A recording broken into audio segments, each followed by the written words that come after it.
So I wanted to start by saying that I've been following your teachings for many years, and it was only recently that I really came to an understanding for myself of why allowing really is the best word, because it almost seemed like you had to come up with something that was the opposite of resisting.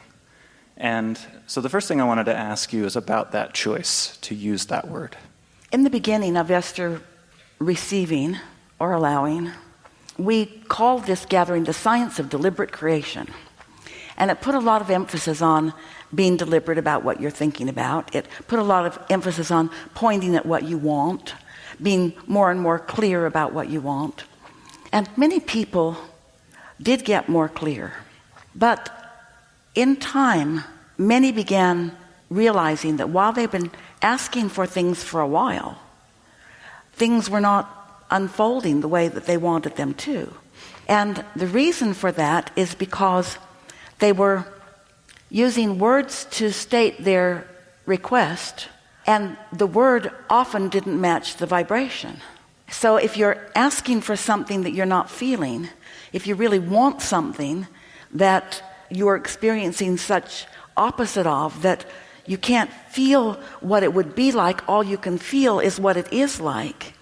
So we began being more specific about the word receiving or the word allowing. And that really is when we began to introduce step 1, step 2, step 3. Step 1 is you ask, and you almost always ask for what you want when you are in a position where you really need it, when you're really miserable because you don't have it, or when you are experiencing something that you really don't want.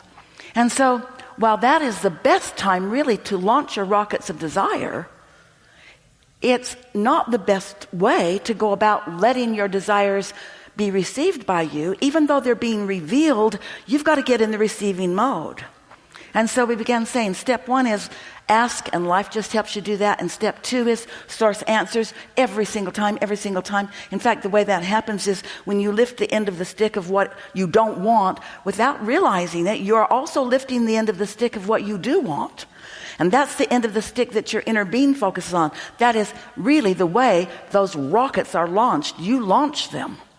But you got to do something else. You got to find some way to get out of the frequency of the question or the problem and into the frequency of the answer or the solution. Esther has commented to us over the years so many times, Abraham, you know, it really stinks that when we need you the least, you're right there all bright and shiny.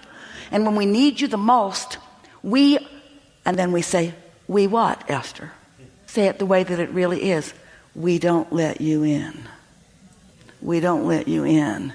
Because it isn't a case of source not being there. It's a case of you not being in the allowing or the receiving mode. And that really is what we talk about all day. It's the whole point of explaining that it's not about words, it's about vibration. And vibration is about the way you feel, and the way you feel is about your alignment, which is letting in, or your resistance, which is not letting in. You've come right to the heart of everything that matters in a conversation like this. Yeah.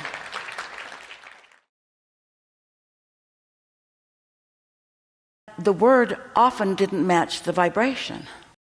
You've got to get in the receiving mode. You got to find some way to get out of the frequency of the question or the problem and into the frequency of the answer or the solution. That it's not about words, it's about vibration, and vibration is about the way you feel, and alignment, which is letting in, or your resistance, which is not letting in.